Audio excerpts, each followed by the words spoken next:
Assalamualaikum warahmatullahi wabarakatuh. Halo semuanya. Saya Fitra Sadila dengan NPM 2010631040038 dari kelas 3B.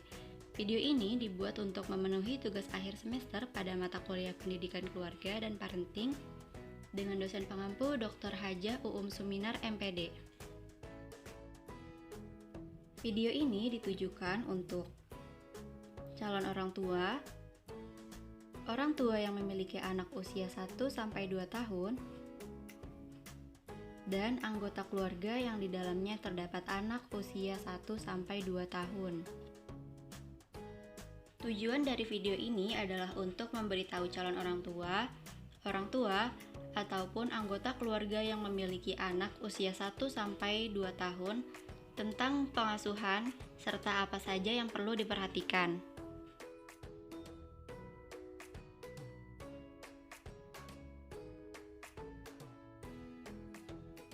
Ada banyak cara untuk meningkatkan perkembangan dan pertumbuhan anak usia 1-2 tahun. Salah satunya dengan cara memenuhi nutrisinya dengan baik. Orang tua bisa memulainya dengan menyediakan resep makanan anak usia 1-2 tahun yang bergizi. Yang pertama ada karbohidrat. Ada dua jenis karbohidrat yang terkandung dalam makanan, yaitu karbohidrat kompleks dan sederhana. Karbohidrat kompleks adalah jenis karbohidrat yang cenderung lebih sulit dicerna dan membuat anak lebih cepat kenyang. Contohnya umbi-umbian, roti, pasta, jagung, gandum, singkong, dan lain-lain. Sedangkan contoh dari karbohidrat sederhana dapat ditemukan pada gula putih, buah, susu, madu, hingga permen. Kedua, ada protein. Kebutuhan protein balita bisa dipenuhi dari beberapa jenis makanan, yaitu produk hewani dan nabati, dengan kadar yang berbeda. Kandungan protein dalam produk hewani lebih tinggi, bisa dijumpai pada susu, telur, daging, ayam, dan makanan laut.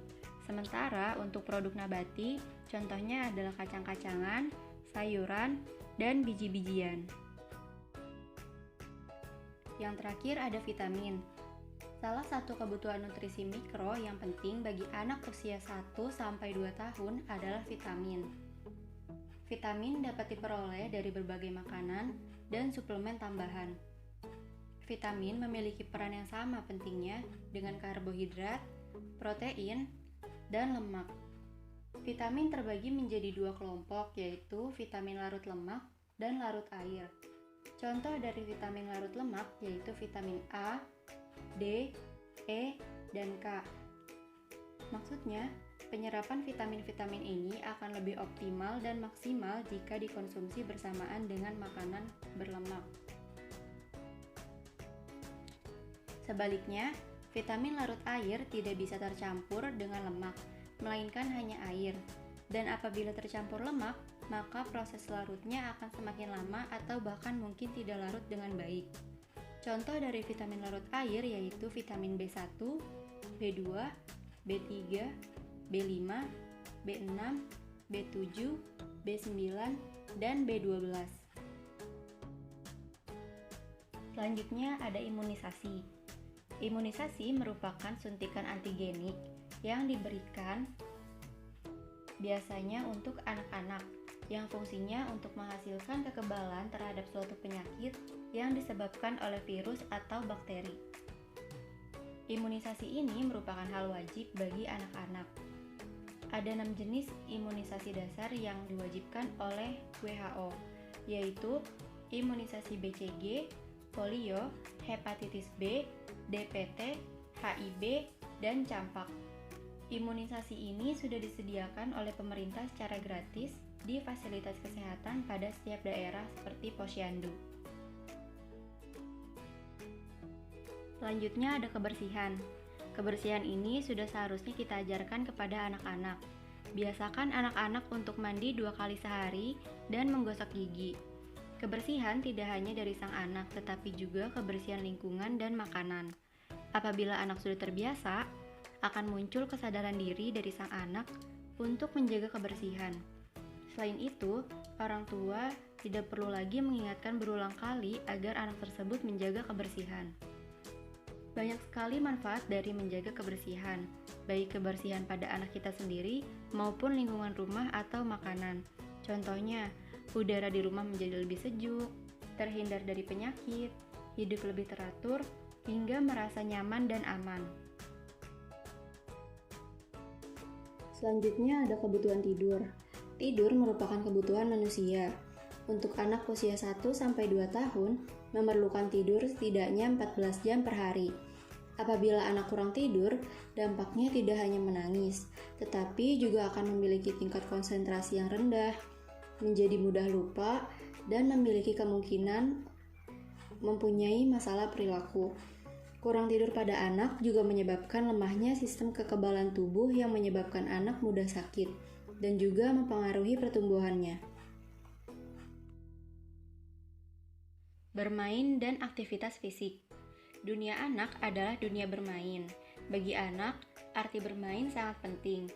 Sebab, selain menyenangkan, bermain merupakan wahana belajar yang paling mudah dan efektif.